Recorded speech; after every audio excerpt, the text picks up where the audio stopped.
अस्सलाम वालेकुम competition exam aspirants. उम्मीद करता हूँ कि आप लोग ठीक होंगे। आज आपका भाई हाज़िर हुआ है जी एक नई वीडियो में। And the topic of this video is an essay of competition exam. The topic is global trade and trade policies of China. So let's C. Firstly, we can see thesis statement. Volume of global trade is increasing due to increase in population of the globe. China has strategic policies for increasing its trade share in global trade volume. So this is a thesis statement. In this thesis statement, I have elaborated that the trade volume of the world is increasing, and because population of the world is increasing, global trade volume बढ़ रहा है क्योंकि population बढ़ रही है। और China जो है वो स्ट्रेटजिक पॉलिसीज़ रखता है जिससे कि उसका ट्रेड शेयर ग्लोबल ट्रेड में बढ़ सके। ठीक है, उसका ट्रेड वॉल्यूम बढ़ सके। ठीक है, सो let's C. I have built outlines on the base of this thesis statement.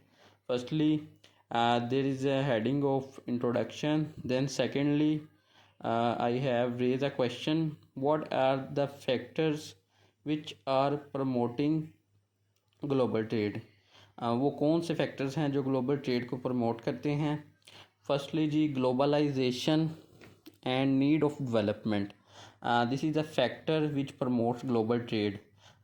Nowadays it is the era of globalization, and every country want to become a developed, and there is another factor of comparative advantage. ठीक है, क्योंकि एक मुल्क जो है वो सस्ती चीज़ें बनाता है तो और दूसरे मुल्क जो है वहाँ पे चीज़ें महंगी बनती हैं तो वो मुल्क वहाँ से इंपोर्ट कर लेता है जहाँ से सस्ती बनती है, जिससे कॉस्ट जो है वो रिड्यूस हो जाती है, कॉस्ट ऑफ प्रोडक्शन। और चीज़ें जो हैं वो दूसरी मार्केट में जहाँ पे महंगी बनती हैं वहाँ पे सस्ती बेची जा सकती हैं। ये कंपैरेटिव एडवांटेज का कॉन्सेप्ट है जो इंटरनेशनल रिलेशंस से आया है। तो इस ऐसे में हम कई कॉन्सेप्ट यूज़ कर सकते हैं जो हमने अब बाकी अपने सब्जेक्ट्स में पढ़े हैं, जो ऑप्शनल सब्जेक्ट्स हैं, जो कंपलसरी सब्जेक्ट्स हैं, उन सब के कॉन्सेप्ट को यूज़ करके ऐसे लिखते हैं हम। So let's see the second factor which is promoting global trade. Second जी, global trade provides relative advantage. ठीक है, जो ग्लोबल ट्रेड है उससे रिलेटिव एडवांटेज भी मिलता है। सी जी, global trade generates revenue for developed and developing countries. अब जी ग्लोबल ट्रेड से ये फ़ायदा होता है, जो डेवलपिंग कंट्रीज़ हैं उनके पास रिसोर्सेज होते हैं, वो रॉ मटेरियल होता है, वो डेवलप्ड कंट्रीज़ को सेल करती हैं। और डेवलप्ड कंट्रीज जो कि टेक्नोलॉजिकली एडवांस होती हैं वो उनसे जो है वो यानी कि चीज़ें बनाती हैं, यानी कि उनसे प्रोडक्ट्स तैयार करती हैं, क्योंकि उनके पास टेक्नोलॉजी और जो है वो लेबर है ताकि वो चीज़ें प्रोड्यूस कर सकें। क्योंकि जो डेवलपिंग कंट्री हैं उनके पास टेक्नोलॉजी की कमी है। सो डैट्स वाई जो डेवलप्ड कंट्री हैं वो उनको मैन्युफैक्चर्ड गुड्स बेचती हैं, मैन्युफैक्चर्ड चीज़ें बेचती हैं, और जो डेवलपिंग कंट्री हैं वो डेवलप्ड कंट्री को रॉ मटेरियल बेचती हैं। तो ये फैक्टर है जो ग्लोबल ट्रेड को प्रमोट करता है। D G, mutual advantage concept promotes global trade. Mutual advantage का कॉन्सेप्ट कि दोनों कंट्रीज जो ट्रेड कर रही हैं उनको फ़ायदा हो। So this factor promotes global trade. Second जी, what are the trade policies of China. अब चाइना की बात हो रही है कि चाइना अपनी ट्रेड वॉल्यूम को इंक्रीज़ करना चाहता है, ट्रेड शेयर को ग्लोबल ट्रेड वॉल्यूम में। सो उसकी क्या पॉलिसीज़ हैं? फर्स्टली जी, maximum exports and minimum imports. China चाहता है जी मेरी मैक्सिमम इंपोर्ट एक्सपोर्ट्स हों, वो अपनी चीज़ों को बेच सके, और इस मकसद के लिए चाइना में बहुत ज़्यादा चीज़ें मैन्युफैक्चर होती हैं। हर कंपनी, बड़ी कंपनी, चाहे वो आप देख लें एप्पल हो, चाहे वो टेस्ला हो, चाहे और भी कोई भी कंपनी है, वो चाइना में अपने उन्होंने प्लांट बनाए हैं, उधर चीज़ें जो हैं वो मैन्युफैक्चर हो रही हैं क्योंकि उनको वहाँ पे कॉस्ट ऑफ प्रोडक्शन कम पड़ती है। तो चाइना जो है हर चीज़ को बना रहा है और एक्सपोर्ट्स कर रहा है, बट इम्पोर्ट्स उसकी कम है क्योंकि उसके पास रिसोर्सेज, लेबर, हर चीज़ है। So this is the part of China's policy.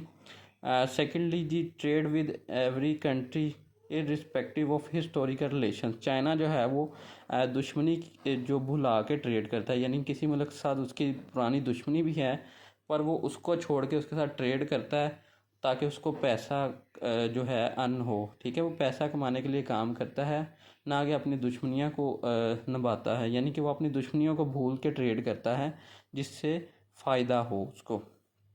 सी जी, revenue generation and selling its expertise. China जो है वो रेवेन्यू जनरेट करता है अपनी एक्सपर्टीज़ को सेल करके, यानी कि वो किसी भी कंपनी को कहता है कि मैं आपके लिए चीज़ बना दूंगा जिससे आपकी कॉस्ट ऑफ प्रोडक्शन भी कम होगी और आपको लेबर भी सस्ती मिल जाएगी, क्योंकि चाइना की पॉपुलेशन भी ज़्यादा है और टेक्नोलॉजिकली एडवांस्ड है और रिसोर्सेज भी बहुत ज़्यादा है। तो चाइना अपनी एक्सपर्टीज़ बेच के भी रेवेन्यू कमाता है, ये उसकी पॉलिसी का हिस्सा है। जैसे मैंने आईफोन और एप्पल की एग्जांपल दी थी, तो ये चाइना अपनी एक्सपर्टीज़ सेल कर रहा है इस केस में। D G, objective of providing low cost product for dominating global market. China के जो प्रोडक्ट है आप देख सकते हैं कम प्राइसेस वाले होते हैं। चाइना चाहता है कि मेरे प्रोडक्ट लो कॉस्ट हों और वो उसकी क्वांटिटी को बढ़ा देता है, जिसके उसकी कॉस्ट ऑफ प्रोडक्शन कम हो जाती है, जिससे वो सस्ती चीज़ें बनाकर पूरी दुनिया की मार्केट को डोमिनेट करने की कोशिश कर रहा है, ताकि वो सस्ती बेचेगा तो हर कोई उससे परचेज़ करेगा, जिससे उसकी एक्सपोर्ट्स बढ़ेगी। ये भी चाइना की पॉलिसी का हिस्सा है। तो इन पॉलिसीज़ के लिए जो है चाइना अपना ट्रेड शेयर इंक्रीज़ करना चाह रहा है ग्लोबल ट्रेड वॉल्यूम में। देन जी, what are the success rate of trade policies of China. अब चाइना की ट्रेड पॉलिसीज़ का क्या सक्सेस रेट है? देखें जी, China firstly China has become the giant exporter country in the world. China जो है वो जेंट एक्सपोर्टर बन चुका है।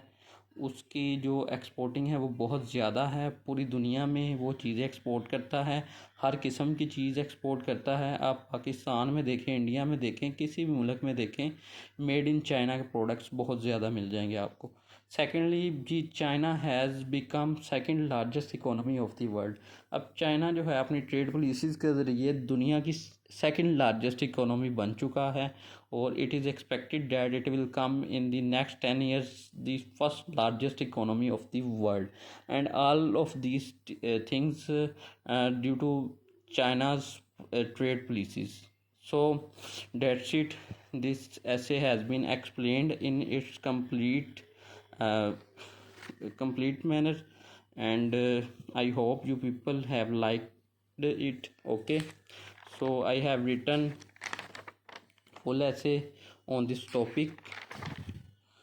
So like my video, subscribe my channel, and मज़ीद आप लोगों के साथ अच्छा कंटेंट शेयर किया जाएगा जिससे आप लोगों को फ़ायदा होगा।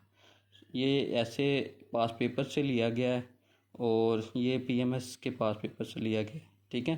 वीडियो को लाइक करें, चैनल को सब्सक्राइब करें, अपना ख्याल रखें जी। अल्लाह हाफ़िज़।